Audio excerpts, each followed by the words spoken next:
বন্ধুরা, একঘেয়েমি যখন ডিমের ঝোল ডিমের কারি খেয়ে খেয়ে বোর হয়ে যায় আর চটজলদি কিছু বানাতে ইচ্ছে করছে গরমের মধ্যে, বাড়িতে শুধু আছে ডিম, তাহলে চলুন আজকে চটজলদি একটা ডিমের দারুণ রেসিপি দেখাচ্ছি। এইটাকে রুটি ভাত সবের সঙ্গে খাওয়া যাবে। ডিনারে ইজিলি 10 মিনিটে বানিয়ে নিতে পারেন ডিমের এই রেসিপিটা।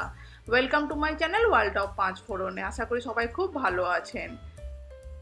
এর জন্য প্রথমে আমি অবশ্যই নিয়ে নিয়েছি রেসিপির জন্য ডিম। ডিমগুলোকে সেদ্ধ করে নিয়েছি ভালো করে, এরপরে খোসাগুলো ছাড়িয়ে দিচ্ছি।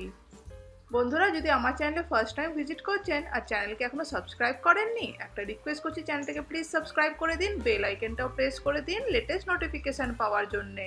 তাহলে আমি যখনই নতুন কিছু মজার রেসিপি আপলোড করব তখনই আপনাদের কাছে নোটিফিকেশান পৌঁছে যাবে, আপনারা চটজলদি দেখে বানিয়ে নিতে পারবেন। আচ্ছা, ডিমগুলো আমার কিন্তু ছাড়ানো হয়ে গেছে। এরপরে একটা সুতো দিয়ে দেখুন এরকম মাঝ বরাবর ডিমগুলোকে এরকম করে চেরা লাগিয়ে দিচ্ছি বা কাট করে নিচ্ছি। এরকম করে কাট করলে দেখবেন ডিমের কুসুমটা কিন্তু বেরিয়ে আসে না, নয়তো ছুরিতে কাট করতে গেলে অনেক সময় দেখবেন ছুরির গায়ে কিন্তু কুসুমটা লেগে যায়। তাই জন্য আমি এই একটা টেকনিক বার করেছি, আশা করি আপনাদেরও মজার লাগবে এই টেকনিকটা। ডিমগুলো সমস্ত এরকমভাবে কাট করে নিতে হবে আমাদেরকে। সমস্ত ডিম আমার কাট হয়ে গেছে। আর লাগছে এই রেসিপির জন্য আমার আলু। আলুটাকে আমি এরকম লম্বা ঝিরিঝিরি করে কাট করে নিয়েছি, ডিমের চচ্চড়ি বানাচ্ছি তাই আলু তো অবশ্যই দেবো। আর নিয়ে নিয়েছি একটা পেঁয়াজ, সেটাকে চপ করে নিয়েছি, আর একটা টমেটোকেও পিউরে করে নিয়েছি। এরপর একটা প্যান বসিয়ে দিলাম গরম করতে। প্যানটা গরম করতে তাতে দিয়ে দিচ্ছি আমি এখানে 2 চামচ মতন সর্ষের তেল। তেলটা গরম হতে তাতে আমি দিয়ে দেবো সামান্য একটুখানি নুন আর হলুদ। তেলের মধ্যে নুন আর হলুদটাকে একটু ভালো করে মিক্স করে নিচ্ছি। এরপরে যে ডিমগুলোকে কাট করেছিলাম সেই ডিমের কুসুমের পোর্শনটা কিন্তু আমি আগে দিচ্ছি তেলের দিকে। দিয়ে সমস্ত ডিমগুলোকে এরকম তেলের মধ্যে একটু করে সটে করে নিতে হবে। এক পিঠ হয়ে গেলে অন্য পিঠটাও আমি হালকা হাতে উল্টে দিয়ে ওটাকেও সটে করে নেব।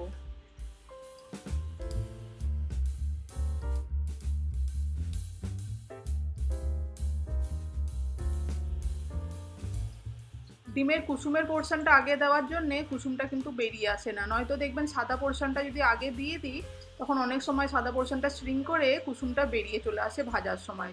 সেই জন্যে আমি আগে কুসুমের পোর্শনটা ভেজে নিয়েছি।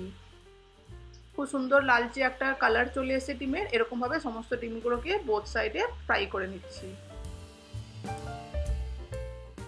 ডিমগুলো ভাজা হয়ে যেতে একটা পাত্রের মধ্যে তুলে আমি রেখে দিয়েছি। এরপরে সেম প্যানের মধ্যেই দিয়ে দিচ্ছি ঝিরি ঝিরি করে কেটে রাখা আলুগুলোকেও জাস্ট নেড়ে চেড়ে একটুখানি সটে করব। কিন্তু আমি আলাদা করে আলু ভেজে কিন্তু তুলবো না, চটজলদি যাতে রেসিপিটা হয়ে যায় সেই জন্যে এরকমভাবে আলুগুলোকে দেওয়ার সঙ্গে সঙ্গে আমি কিন্তু এখানে পেঁয়াজ কুচিটাও একসঙ্গেই দিয়ে দিচ্ছি।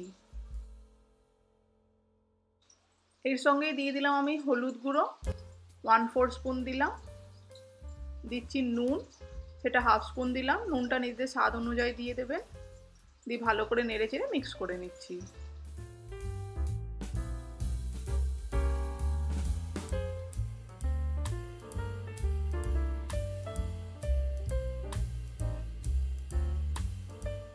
দিয়ে দিলাম এখানে পিঞ্চ অফ একটুখানি চিনি টেস্টটা ব্যালেন্স করার জন্যে। আলুটাকে বেশ 2 মিনিটের জন্য একটু নেড়ে চেড়ে নেওয়ার পরে দিয়ে দিচ্ছি এখানে টমেটোর পিউরেটা। টমেটোর পিউরিটা দিয়ে একটু নেড়ে চেড়ে মিক্স করে নিচ্ছি 1 মিনিটের জন্য, যাতে কাঁচা ভাবটা চলে যায় পেঁয়াজ আর টমেটোটা। দিয়ে এর মধ্যে দিয়ে দিলাম ভর্তি করে 1 কাপ উষ্ণ গরম জল, তাড়াতাড়ি যাতে সেদ্ধ হয়ে যায় আলুটা এবং যাতে রান্নার টেস্টটাও বজায় থাকে। গরম আছে রান্নাটা, তার মধ্যে ঠান্ডা জল দিলে কিন্তু রান্নার টেস্টটা একটু চেঞ্জ হয়ে যায়। সেই জন্য ভর্তি করে 2 কাপ আমি জল দিয়ে দিলাম, বিকজ আমার এখানে আলুর চচ্চড়ি বানাবো, এইটা দিয়ে রুটি বা ভাত খাওয়া যাবে এক পদ দিয়েই, সেই জন্য পরিমাণে জলটা অনেকটা রেখেছি। দিয়ে দিলাম আমি ঝালের জন্য কাঁচা লঙ্কা, দিয়ে ঢাকা দিয়ে দিলাম এটাকে মিনিট 5-এর জন্য, যাতে একটা তাড়াতাড়ি ফুট এসে যায়।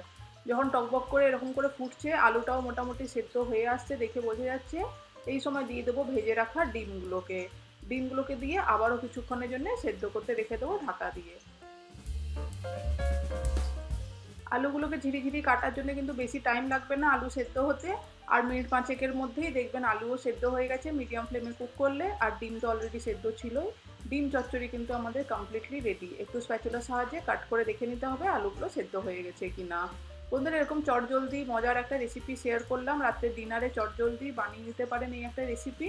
আশা করি সবার খুব ভালো লেগে থাকবে। যদি ভালো লাগে কমেন্ট করে জানাবেন এবং ফ্রেন্ডস ফ্যামিলিকে শেয়ারও করে দেবেন। এই একটা রান্না দিয়ে হালকা পাতলা রান্না গরমে রুটি ভাত সবই খাওয়া যাবে। তাহলে আর দেরি না করে চটজলদি বানিয়ে নিন বাড়িতে, আর আমাকে জানাবেন কেমন লাগলো সবার। আমার চ্যানেলকে যদি এখন সাবস্ক্রাইব না করে থাকেন তাহলে প্লিজ সাবস্ক্রাইব করে বেল আইকনটা প্রেস করে দেবেন লেটেস্ট নোটিফিকেশান পাওয়ার জন্য। আমি আবারও ফেরত আসবো নতুন মজার রেসিপি নিয়ে। ততক্ষণ সবাই ভালো থাকবেন, সুস্থ থাকবেন, এইভাবে পাশে থাকবেন, সাপোর্ট করবেন। Thank you.